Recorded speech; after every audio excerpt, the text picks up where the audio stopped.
are you feeling? Confident? We're confident. We're confident she got us today, for sure. Confident, a little bit scared. Alright, so we're starting. It's 6 a.m. We are. Everyone has left the parking lot. So what time do you think we would guesstimate we're getting to the top? I'm gonna say 4 hours. About 3.5, 4, yeah. So like 10 after breaks and stuff? Yeah, probably between 10 and... She brought the meds Okay. for the altitude. For the high altitude, yeah. We started taking it last night at like 12 when we went to bed. And this morning, she failed to tell me that one of the side effects was numbness. So I couldn't feel my fingers. And I was panicking, but I didn't say anything. And then she told me. And then she stopped panicking. And then I stopped panicking because she was like, oh, that's normal. I was like, all right, update like every mile. Hi, I know this is a weird way to present myself in the middle of the video, but I wanted to give it a little bit of a preface, a little information, because it was a very, very chaotic 24 hours, and I was nervous and tired. I didn't know if I was going to make it to the top of the hike and finish it, so I wasn't very into the video at the moment. So we ended up taking altitude medication the night before, which, as I explained, numbness, all that fun stuff, make sure that your doctor says you can take it. It's easy to get from a doctor. It's easy to get prescribed if you are going somewhere in high altitude. So there's one thing. No, it is not going to be the key to getting to the top of the mountain. You still have to hike 10 miles. It is very hard. It is very steep. And you are still out of breath. It just helps you slightly. So you'll see in the video, I was kind of dying the whole time. And I have other health conditions, so it made it a little bit harder for me. But there's that. The night before, we actually camped 3 miles away from the trailhead. And it made it very easy to just wake up in the morning and leave, especially getting there late at night. We were super close. It was the 4th of July. There was actually a decent amount of people on the mountain, surprisingly, and it was interesting to see the age ranges from like 5 years old to like 80. I would recommend you have a little bit of experience in hiking. I was questioned at the top, was this my first time? And I said yes, and they were like, wow, you made it up your first time. It took us 3 tries to get up here. So definitely make sure you have a little bit of endurance in hiking and breathing and legs, everything, the whole thing. But yeah, I don't want to make this too long, so I thought I'd just give a little bit of information to make this video make more sense. So carry on. I guess now we'll go to the hike.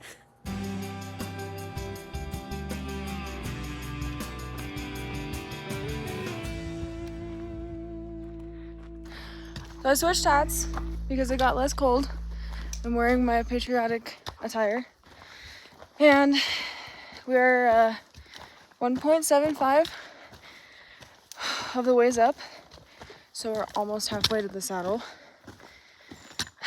I can't tell. And Yeah, we're going like a good pace. We're in 8 feet. I guess we'll tell if the air is getting thinner or if it's just getting steeper.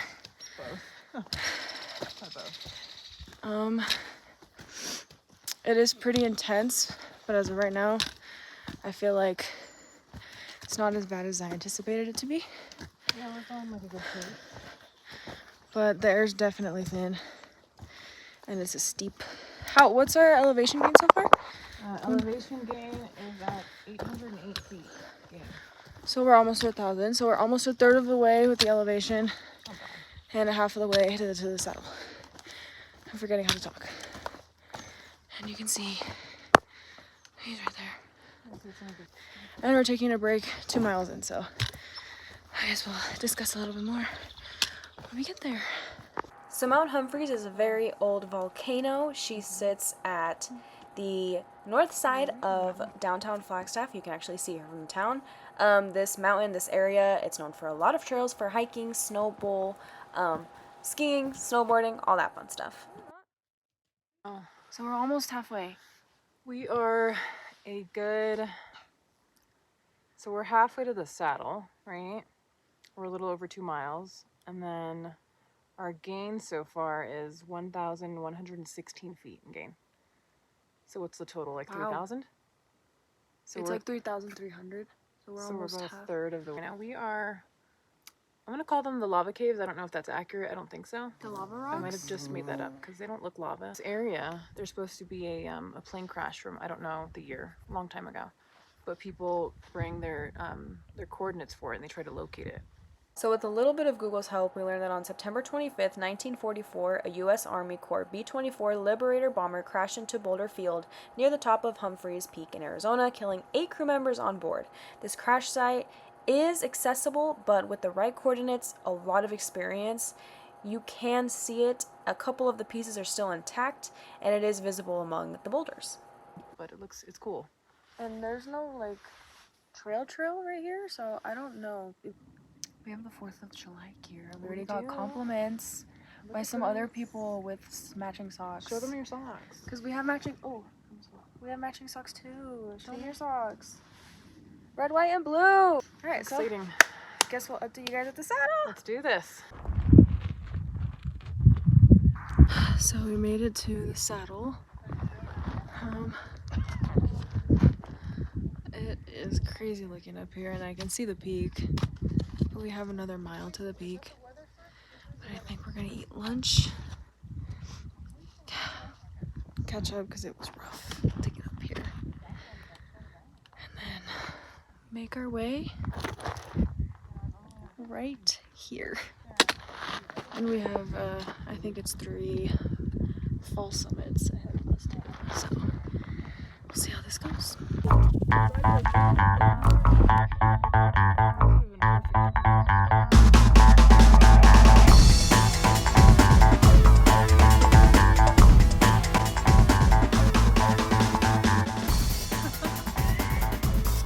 So from the saddle to Humphreys Peak, it is around 1.2 miles. It is a lot of scree, a lot of boulder hopping. The air is thinner, so you're going a little bit slower at the top, but it is absolutely beautiful. You have 360 views, and there are thousands of bugs there to join you. So make sure you wear long sleeves and some pants.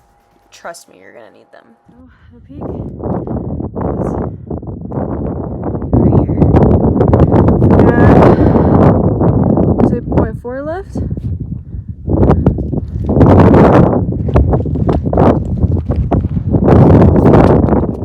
Once you pass the tree line and you hit the tundra, there are a couple things you want to keep in mind and you want to look out for. One is the most important is weather. You want to make sure you have clear skies. Usually the weather does get a little stormy in the afternoon, so that's why you want to head out pretty early. The day that we went, we got a lot of sun. I was wearing a black windbreaker and that was a mistake, but we got lucky with slower winds. Winds are also another thing that you want to look out for because they can blow you off of that mountain. Another thing to note, eyewear, glasses. The sun is so bright at the top of this peak. Within 15 minutes I got sunburnt. And definitely make sure you have hiking poles. These will keep you from falling and it'll help you support on the way up.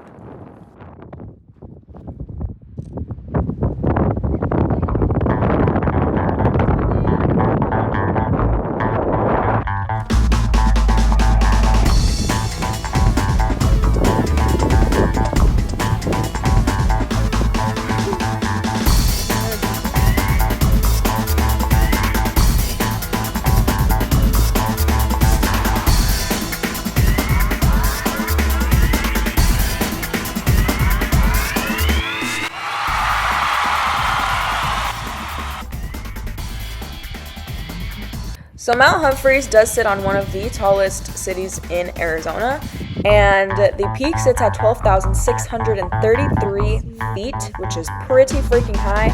I'm pointing at the north rim and Sedona on the other side, which I'm about to point to. You can be lucky enough to see these on a very clear day, which we did. Watch out for weather because thunderstorms usually appear here around afternoon time, so just be careful and be aware. At the peak, there are 10,000s of different kinds of bugs, and they cover your limbs. So It would probably be best if you make sure to stay covered so you're not as uncomfortable. Some people left because of this reason, but of course we had to stay. About going down is how rocky this is and how sketchy it is.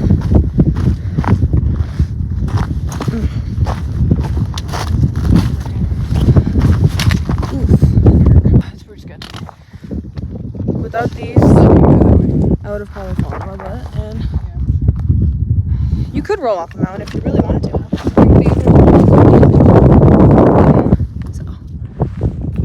In totality, this hike took us around 8.5 hours round trip.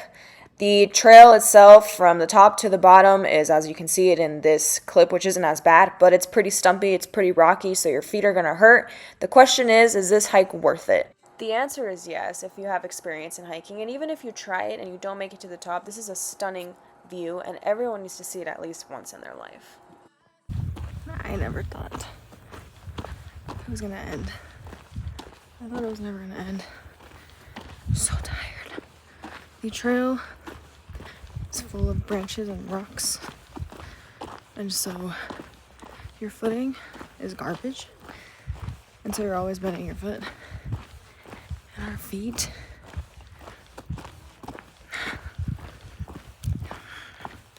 it's almost like unbearably painful, but we were up on that thing, so it was worth it. But if I did this again, it'd probably be in a very long time. Alright, and that's a wrap. Thank you so much for watching. Please like and subscribe, and check out some of our other videos if you like these kinds of adventures. Bye!